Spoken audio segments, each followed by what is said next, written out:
Épisode 3. L'alimentation.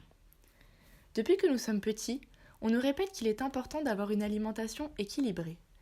D'après l'Organisation mondiale de la santé, cela signifie consommer au moins 400 grammes de fruits et légumes, de préférence frais et locaux, et réduire la proportion de graisse et de sucre libre dans l'apport énergétique total.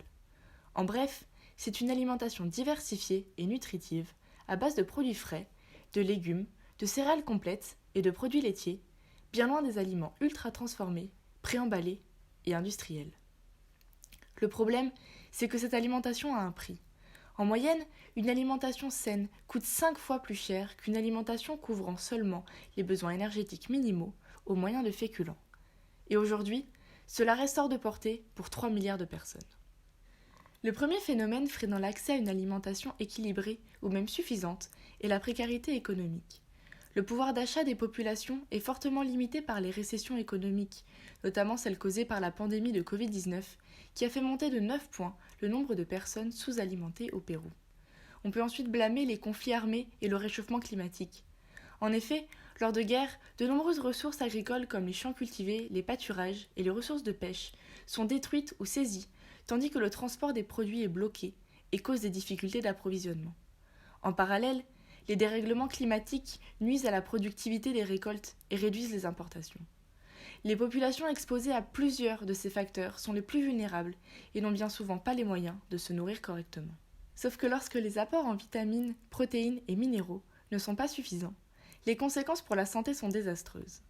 Lorsque les quantités et l'apport énergétique sont tout simplement insuffisants, cela provoque de l'anémie, une forte maigreur, des retards de croissance chez certains enfants, tandis que d'autres naissent avec une forte insuffisance pondérale et ne peuvent être allaités par leur mère sous-alimentée.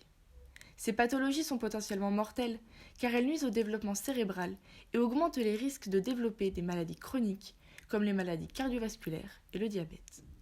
Lorsque l'apport énergétique est cette fois-ci suffisant, mais qu'il est atteint grâce à la consommation d'aliments riches en graisse, sucre, sel et produits chimiques, mais pauvres en nutriments, les risques d'obésité et de surpoids sont élevés et accroissent la fragilité aux maladies non transmissibles comme le diabète, les cardiopathies, les accidents vasculaires cérébraux et le cancer. La gravité de ces conséquences est telle que l'ONU a fait de l'éradication de l'extrême pauvreté et de la faim dans le monde le premier de ses 8 objectifs du millénaire. Malgré un recul dû à la pandémie, une nette amélioration de la situation alimentaire a été enregistrée au cours des 10 dernières années. Cela demande cependant des politiques ambitieuses, une aide humanitaire importante et des programmes de sensibilisation nutritionnelle globaux. Une des premières étapes est bien sûr de stabiliser les situations économiques et politiques, notamment en intégrant l'action humanitaire et les politiques de développement.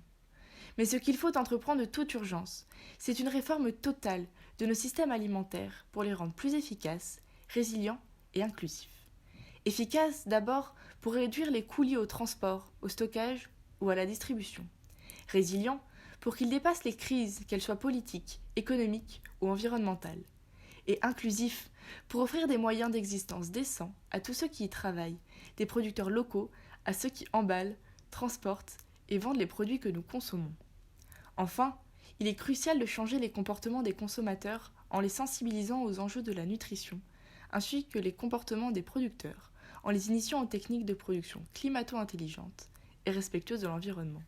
C'est sur ce dernier point que Perunidad tente d'agir.